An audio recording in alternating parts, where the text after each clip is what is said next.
Donc voilà un deuxième exemple, hein, calculer la quantité de mouvement d'un photon de longueur d'onde lambda égale 530 nanomètres.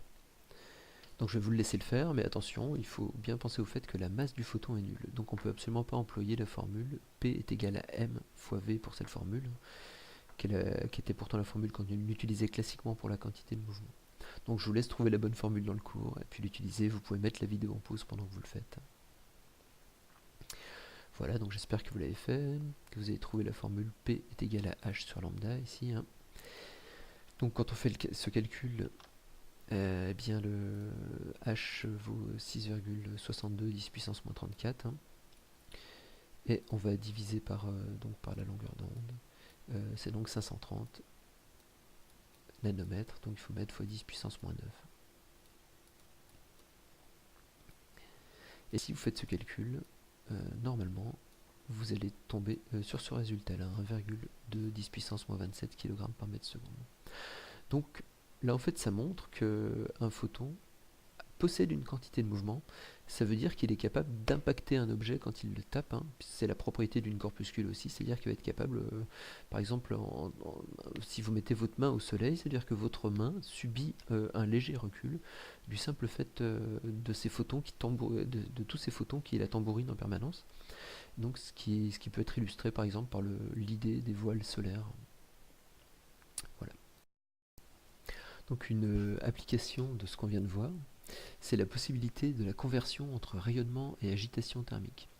Donc ce qu'on appelle l'agitation thermique, hein, c'est la conduction, c'est le fait que les atomes soient en mouvement, plus la température est élevée. Alors c'est vrai que quand on met sa main au soleil, donc on reçoit du rayonnement et ça chauffe. Ça veut dire que les molécules, les atomes qui constituent notre main ont un mouvement qui est plus important qu'avant qu'on le mette au soleil. C'est-à-dire que le mouvement de ces atomes, la vibration augmente. Et donc je vous propose un exemple pour montrer cela. Donc on va considérer un atome de sodium, initialement au repos, qui absorbe un photon de longueur d'onde de 530 nanomètres. Donc c'est le même photon dont on vient de calculer la quantité de mouvement précédemment. Donc on va faire un schéma pour expliquer ça. Donc là vous avez l'atome de sodium, d'accord, qui a une vitesse nulle initialement, et donc il reçoit un photon que je représente comme ceci. Voici le photon qui arrive en direction de l'atome de sodium, et hop, l'atome de sodium l'absorbe, hein, et du coup l'atome de sodium subit un léger recul, et donc je fais une flèche de même dimension. Pourquoi? Parce qu'en fait c'est pas la vitesse que j'ai représentée là pour le photon, c'est sa quantité de mouvement initiale, d'accord. Et comme vous savez que la quantité de mouvement est conservée si un système est isolé, on peut dire que PI est égal à PF à la fin, c'est-à-dire que la quantité de mouvement initiale du photon correspond à la quantité de mouvement finale de l'atome de sodium, puisque initialement la quantité de mouvement du sodium dans le premier cas était nulle, d'accord.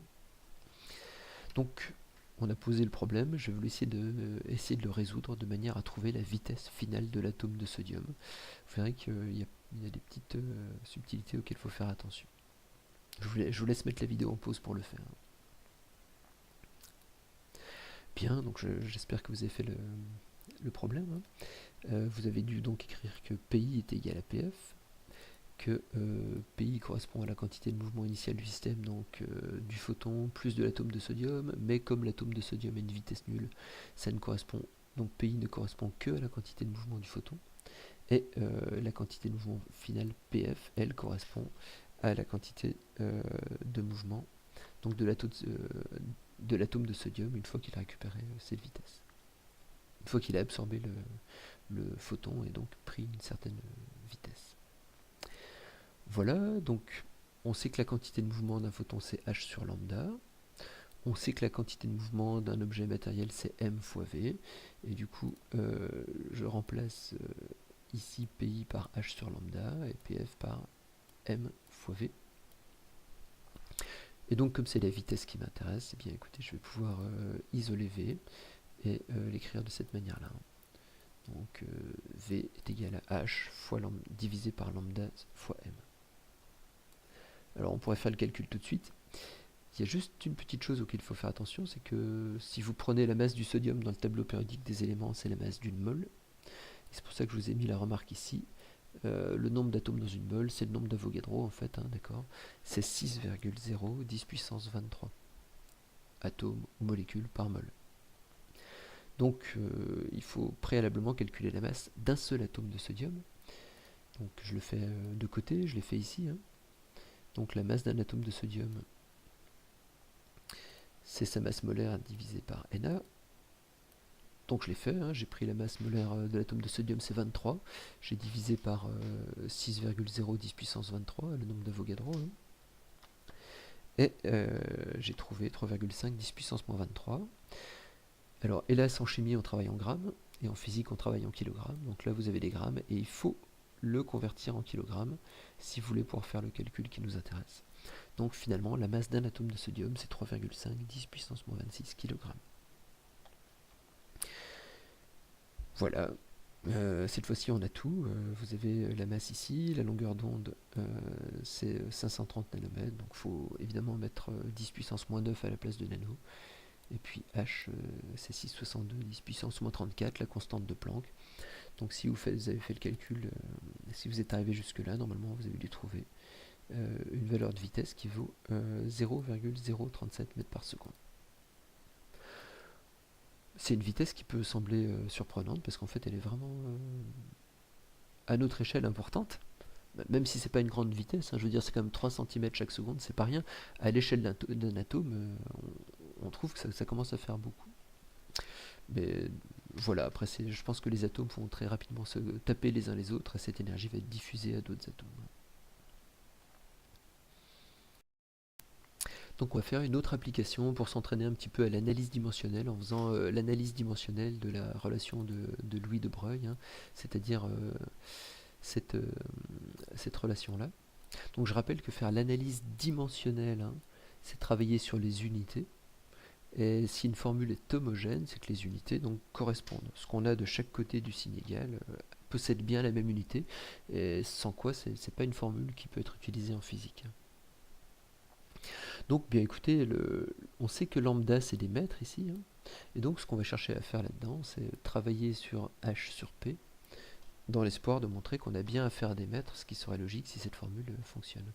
Donc je vous laisse mettre la vidéo en pause, et si vous n'y arrivez vraiment pas, débloquez un petit peu, puis vous pourrez la remettre en pause à niveau. Donc voilà, on cherche la dimension de H sur P. Donc si vous cherchez dans le cours, vous allez voir que H c'est des joules secondes, et P c'est des kilogrammes mètres par seconde, puisque c'est le produit d'une masse par une vitesse. Et puis là on est très embêté en voyant cette formule, parce qu'il n'y a rien qui colle. Il n'y a aucune simplification possible, on ne trouve pas du tout des mètres. Et donc une façon facile de procéder, c'est d'aller essayer de transformer ce joule là. Effectivement, vous savez que le joule, c'est l'unité soit du travail, soit de l'énergie cinétique, soit de l'énergie potentielle. Donc en travaillant, en utilisant l'énergie cinétique ou potentielle, on va peut-être réussir à transformer ce joule en quelque chose d'autre. Donc vous pouvez là encore essayer de remettre la vidéo en pause pour essayer de le faire. Sinon, voici la solution. Donc on sait que les joules, c'est la dimension de l'énergie cinétique, et on sait que l'énergie cinétique, c'est 1/2 de mv carré. Donc c'est la dimension, donc les joules, c'est la dimension de 1/2 de mv carré. Le 1/2 n'a pas de dimension, la masse, c'est des kilogrammes, et la vitesse au carré, c'est des mètres par seconde au carré.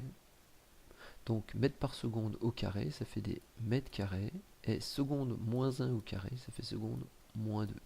Puisque seconde moins 1, c'est divisé par seconde, si c'est au carré, ça fait divisé par seconde au carré, donc seconde moins 2. Voilà, j'ai donc pu transformer les joules ici en des kilogrammes mètres carrés seconde moins 2.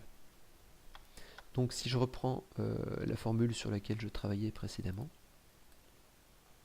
qui était donc la dimension de H sur P, ici, hein, eh bien, je recopie la formule que j'avais ici, hein, joule seconde divisé par kilogramme mètre par seconde, et puis je remplace joule ici par kilogramme mètre carré seconde moins 2. D'accord, j'ai simplement changé joule en kilogramme mètre carré seconde moins 2, comme j'ai pu le montrer à la ligne précédente. Et puis en fait là tout va se simplifier, puisque kilogramme et kilogramme vont se simplifier. Seconde moins 2 ici fois seconde, ça fait seconde moins 1. Or justement j'ai seconde moins 1 au dénominateur, tout va bien. Et puis à la fin des fins, j'ai mètre carré divisé par mètre, il me reste donc uniquement ici des mètres. Et donc je montre bien que la dimension de h sur p c'est bien des mètres, et donc ça correspond bien à la dimension de lambda ici. Donc dim de lambda est bien égal à dimension de h divisé par dimension de p. Voilà.